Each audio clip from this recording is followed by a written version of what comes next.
Michelle T, everybody.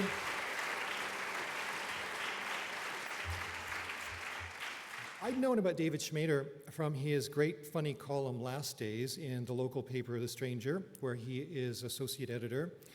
And I'd heard from friends about his hilarious oral commentary track performances to Paul Verhoeven's Showgirls. His reading of the film became so well known that it is his commentary track that you will hear if you watch the DVD of the film, in fact. But it was only after I saw him do a one-man show at On the Boards last spring called Litter, which is part of a longer memoir about his own childhood in Texas, that I thought, wow. David is the author of solo plays Straight and Letter to Axel, which he's performed in Seattle and across the United States. He's worked for The Stranger for a decade, and it's my great pleasure to welcome him here tonight. David? Hi. All right.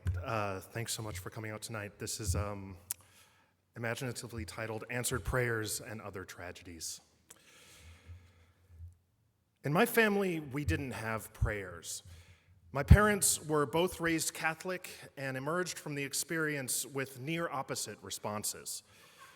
My dad was schooled by nuns and carries on a sort of light, non-church-going compliance, built on a vague, unwavering faith in a heavenly Father who knows and sees and cares what we do, and nightly prayers before bed. My mom attended public school and weekly mass and came out a pure atheist, and her renunciation was far more emphatic than my dad's belief. His prayers were a private affair. I knew nothing of them until my mom mentioned them in passing last year, and they seemed like the spiritual parallel of his habit of unplugging appliances before vacation. A comforting final step, and better safe than sorry. My mom's atheism was less demure, expressed primarily through the ladylike snorts she'd emit at the newspaper or TV whenever Texas's ruling class of Christians did something too stupid to ignore. I felt her pain, but remain unable to share her resolve. It doesn't matter if it's existence or non-existence. Anyone who claims to know anything definitive about God is some kind of butthole. And atheism has grown to strike me as simply the least repellent form of fundamentalism. Atheists don't like it when you say this, but for me, the mere fact of our capacity to invent and revere such intricate concepts of God is enough to make me at least agnostic. And yes, casting the ability to invent God as proof of God is deeply iffy, but that's God for you. Anyway, between Dad's compliance and Mom's denial, my parents forged a middle path for my spiritual education, illuminated by nothing more or less than the golden rule: do unto others as you would have them do unto you. A philosophy of self-obsession that instills a basic understanding of the validity of others, and a reasonable starting point for every human. By leaving God out of the equation, my parents undoubtedly believed they were doing me a favor. My mother, in particular, noticed my potential for gay at an early age. I was sensitive and expressive and worshipful of the Wizard of Oz. And her shielding me from the mindfucks of the Bible was a heroically maternal act. Still, our family resided in America, and while my parents restricted his presence in our home, God was bound to cross my path out and about. This was El Paso in the early 80s, and God's name was forever popping up in song lyrics and pledges of allegiance and the weird upper reaches of our TV dial. God was a prominent component in the lives of friends and relatives, some of whom were regular churchgoers and spoke of God as a kindly, if demanding, grandfather. This didn't confuse me. God was like Aerosmith. Just because I wasn't into them didn't mean they didn't exist.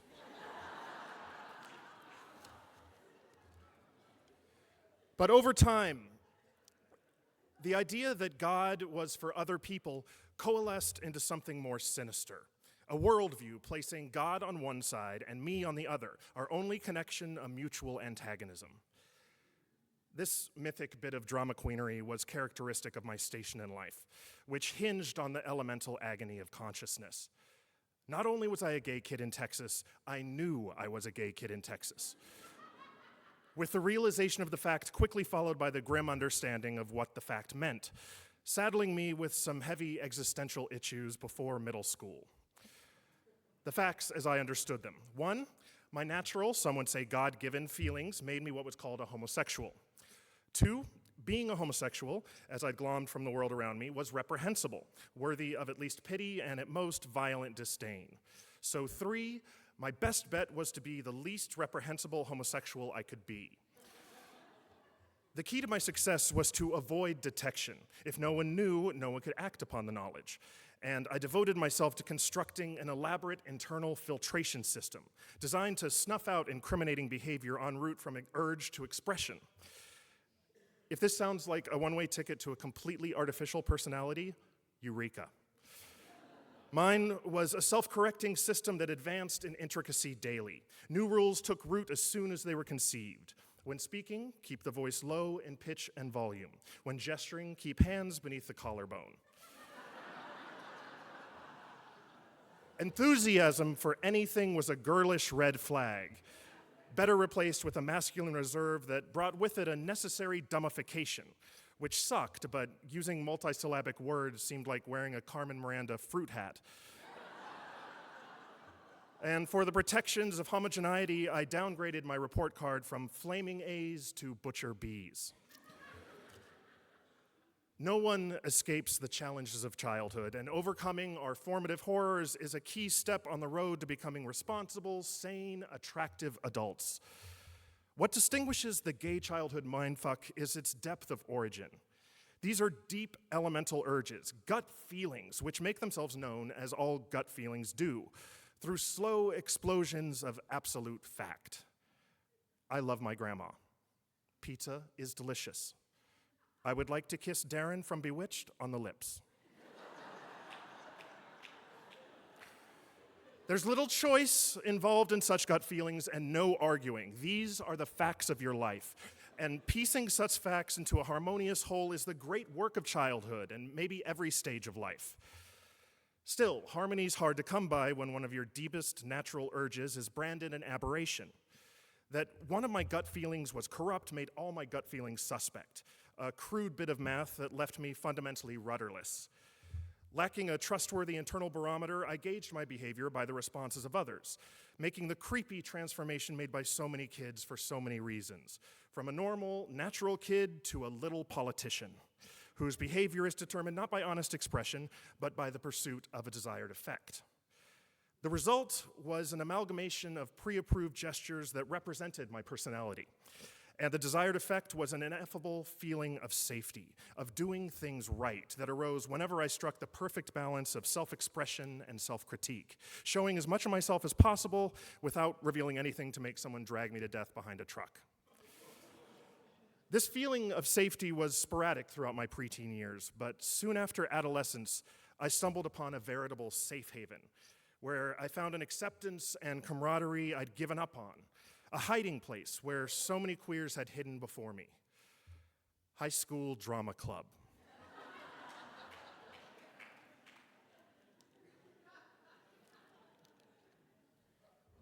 Now, perhaps you're wondering, isn't a gay kid hiding in drama club kind of like a Jew hiding in a klezmer band?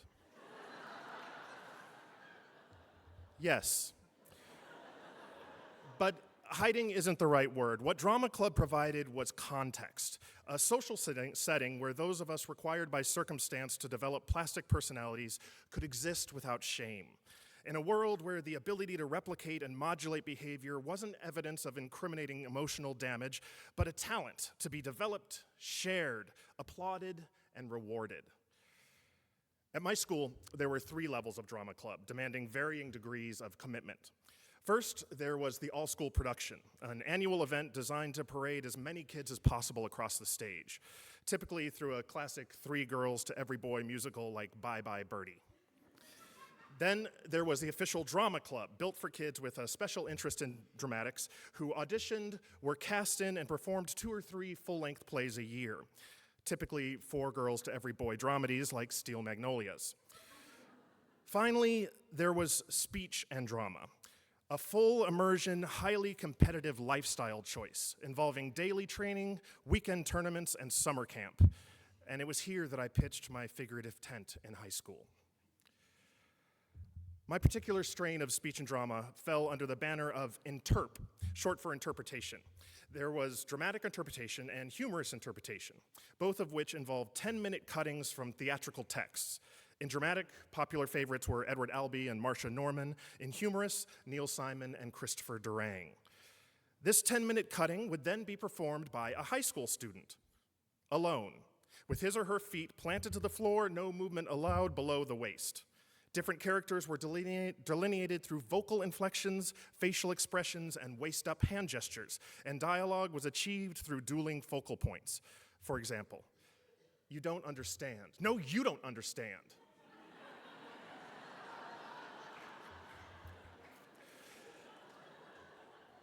Through these means, could a gangly post-adolescent transform him or herself into an impressive 10-minute blast of Night Mother, or The Odd Couple, or, in my case, Cat on a Hot Tin Roof? "Brick, how long does it have to go on? Haven't I served my term?" "Just do it, Maggie." "Do what?" "Take a lover." "Brick, what's this door doing locked for?" "Big Mama, Brick is dressing."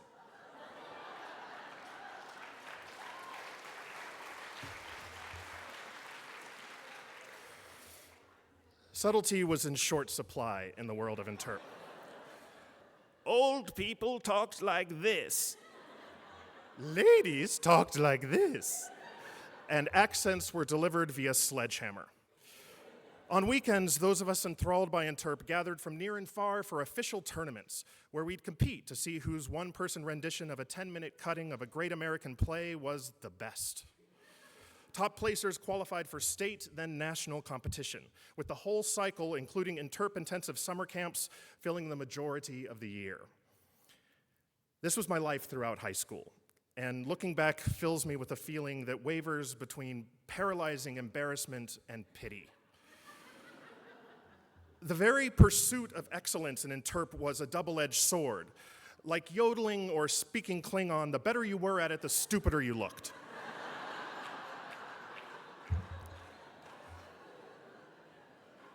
And the official competitions were from outer space, blending the creepiness of child beauty pageants with the pretension of performance art into the kinkiest scene I've ever been a part of. Adding pathos to the equation, the unusual but real brilliance achieved by the best of the interp freaks, whose talents, however perverse, were undeniable. Case in point, Ashley Thomas's Death of a Salesman, performed at national finals in Eau Claire, Wisconsin in 1987. I don't care how ridiculous it sounds, that girl was Willie Loman. But like all good safe havens, mine came with an eviction date, graduation, after which those of us who'd spent the past 4 years honing our abilities to impersonate 3/4 of the cast of Angels in America had to make some tough decisions. Those set on higher education essentially had 3 options. Option 1 involved funneling the theatrical dream into a reasonable real-life vocation, say majoring in communications at a state university. Option 2 involved sustaining the theatrical dream while buttressing it with a sensible safety net, say majoring in drama with a minor in sociology.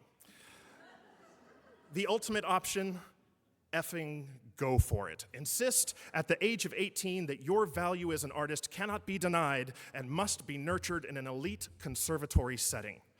A professional actors training program, of which there are roughly half a dozen in the US, from New York City's Juilliard School to Pittsburgh's Carnegie Mellon University to Seattle's Cornish College of the Arts. The very question of how to proceed after high school struck me like a dare. Was I a dabbler or was I for real? Thanks to my plastic gifts, I had few good ideas about who I was or what qualified as real. So I left it up to God. I wish I were speaking figuratively. Despite my parents' banishment of him from our home, God managed to get his hooks in me.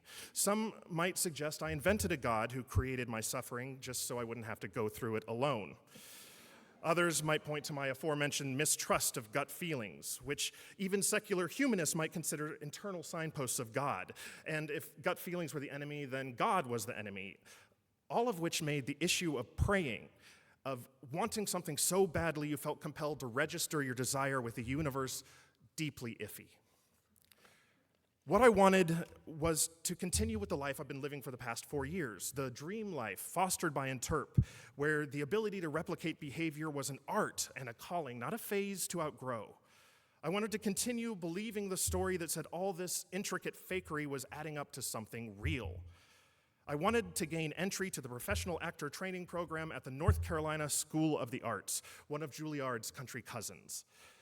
As with all professional actor training programs, competition for admittance to NCSA was intense, a fact publicized heavily by the schools for reasons that would reveal themselves later.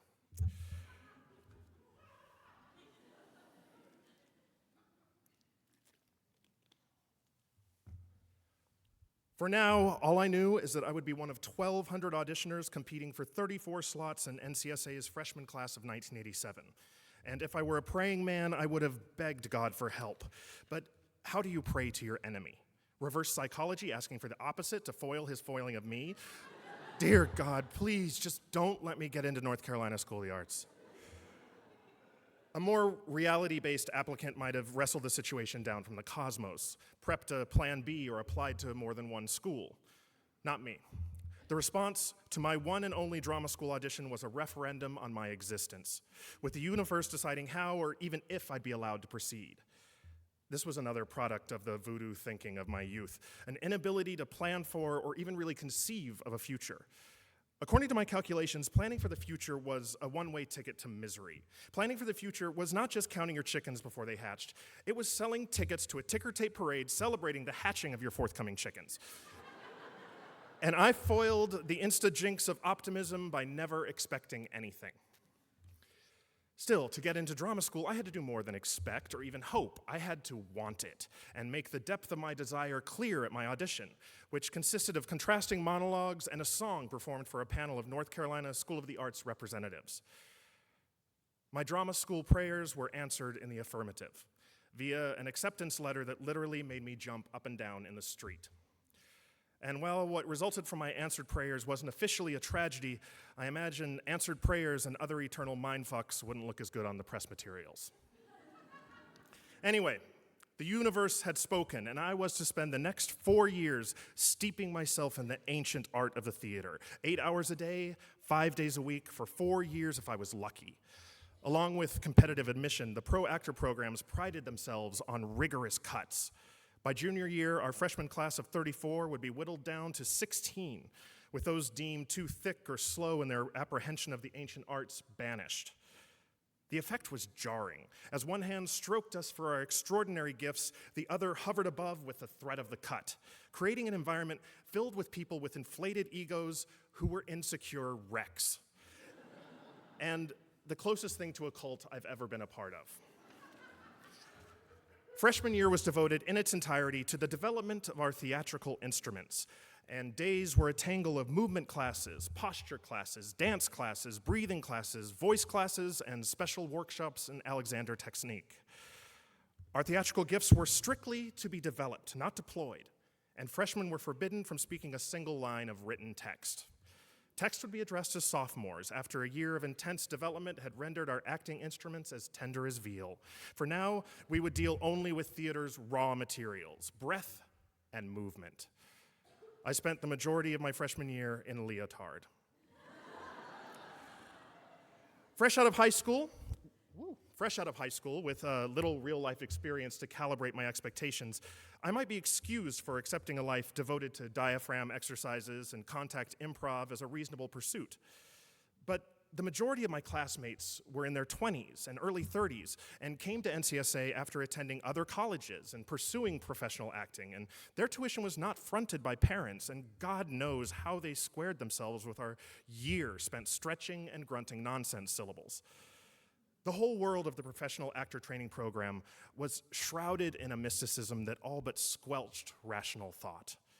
Nothing about the place was rational, a fact the school addressed in annual lectures, where invited arts professionals would tell students in no uncertain terms that what we were doing was stupid. Only 3 out of every 50 of you will ever make a penny acting, the haggard casting director would wheeze, ostensibly to stoke our competitiveness and spark the actor equivalent of the eye of the tiger.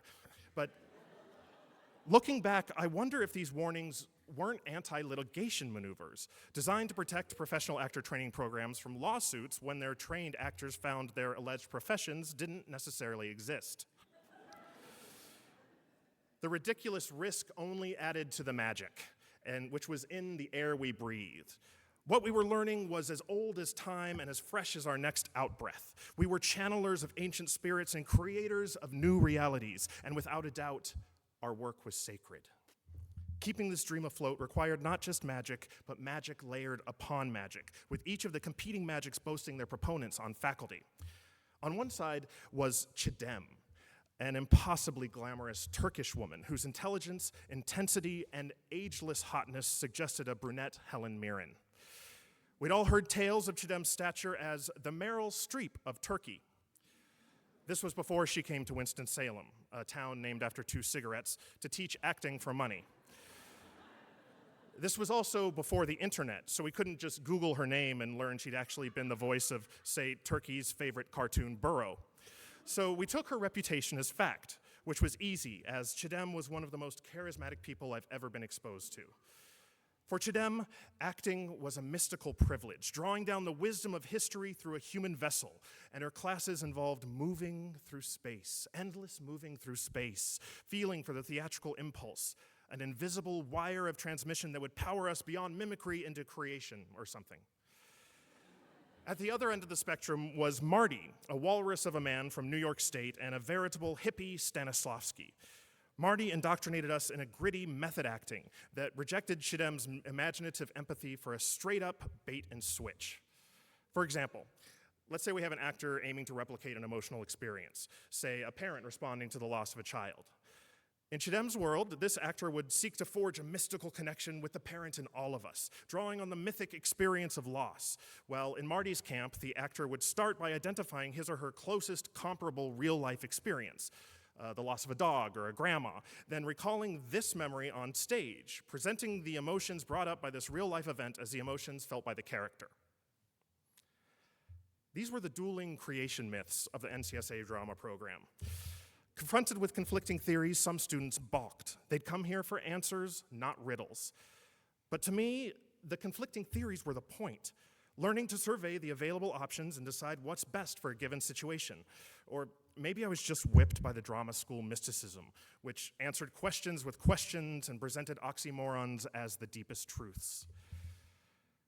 The deepest riddle of all was what all this effort and development and study was adding up to. The dream of the well-trained actor, ready and able to meet all your professional acting needs. Professional actor training programs measure their success by the success of alumni. At NCSA, the alumnus names worth dropping belong to Tom Hulse, Oscar-nominated actor for Amadeus, and Mary Louise Parker, Emmy-winning star of the TV series Weeds, whose names and photos adorn all NCSA recruitment materials. Left unmentioned is the fact that neither Tom Hulse nor Mary Louise Parker is an NCSA graduate. Both were cut after their sophomore years, and their post-rejection success is their own. They didn't need training, went the common explanation, but there was no avoiding the unspoken moral. Acting schools don't necessarily create actors, they create acting students. The limitations of the conservatory setting were made particularly clear for us during our junior year, when my surviving classmates and I were deemed sufficiently developed to work with visiting artists. This year, it was a real live New York City director in his mid-30s who led us through a 2-day monologue workshop devoted to acting on camera. On day 1, we were given our monologue texts, one for the male students, one for the female students. The men's text was a young veteran's first-person account of war. The woman's text was a young woman's first-person account of rape. Given 24 hours to prepare, we attacked the pieces with all the dramatic tools we had. And on day number 2, we came together to perform our monologues for the camera. One after another, we sat there and tore our guts out. The men reliving the moment in the trench when a burst of bullets tore through our buddy's chest. The women staggering through their accounts of a brutal sexual assault. And then they held me down and, raped me. It was like the emoting Olympics, each of us trying to go there more truthfully than the others. By the end, we were exhausted. That's when the director wheeled out a TV VCR combo, suggesting that perhaps we'd now watch our freshly recorded performances. The truth was crueler. In the VCR was a tape containing the original sources of both the men's and women's monologues, which weren't theatrical texts, but actual testimony. There on screen, we saw the real-life rape victim, the real-life vet, recounting their horrible stories, and neither of them were doing anything close to going there. And then they held me down and, raped me. The flatness of their affect was shocking and humiliating and incriminating, exposing our tortured emotional machinations as 16 kinds of sham. Granted, this was acting for the camera, not the stage, and a certain diminishment of output was to be expected. Still, the moral of the exercise rang out loud and clear. In certain situations, everything you've been taught will be useless. Thanks.